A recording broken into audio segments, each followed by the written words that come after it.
Hello and welcome to Art Minutes. I'm Patricia Tomlinson, curator at the Appleton Museum of Art. Today I would like to look at a really extraordinary painting with you by Pierre-Auguste Cot. It is entitled Le Printemps, which is a French word and means springtime.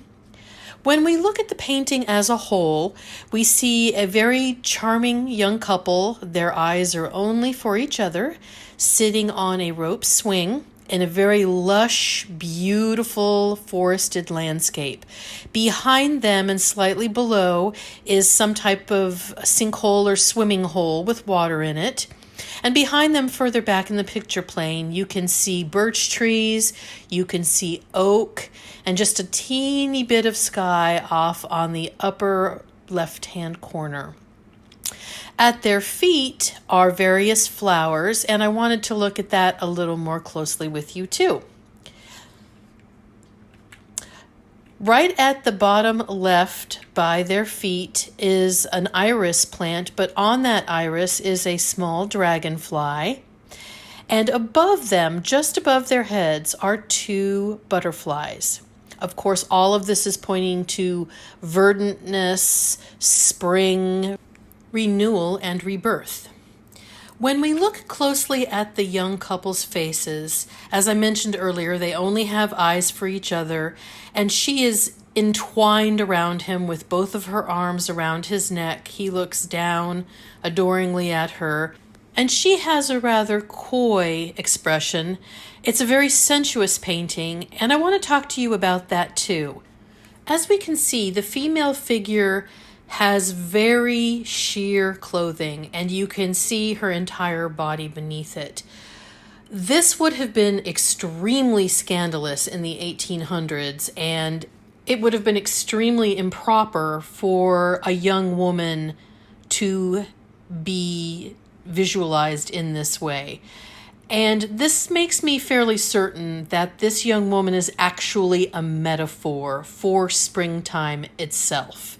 She embodies all the beauty, all the liveliness, all the loveliness of the first burgeoning of spring.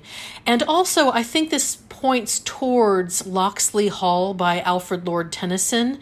It was written in 1842, and Cot would have been familiar with the great poet and this poem.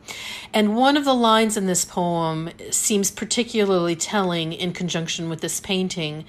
What it says is, "In the spring, a young man's fancy lightly turns to thoughts of love."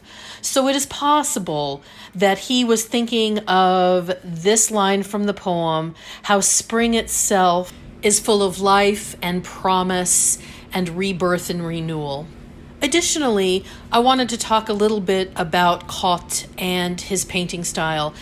It was very common for full-time professional artists at this time, which Cot was, to produce multiple versions of their popular paintings. Now, they might be slightly modified. For example, a garment might be a slightly different color.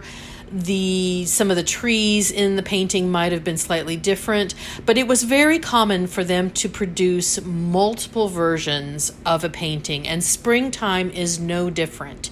There is a larger version of springtime, a sister, if you will, in the Metropolitan Museum of Art in New York.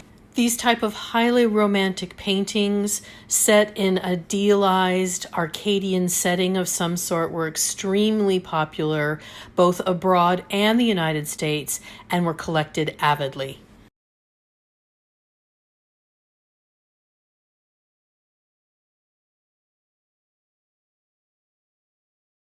Thank you for watching. I look forward to sharing more Art Minutes with you soon. Make sure you follow us on Facebook, Twitter, and Instagram.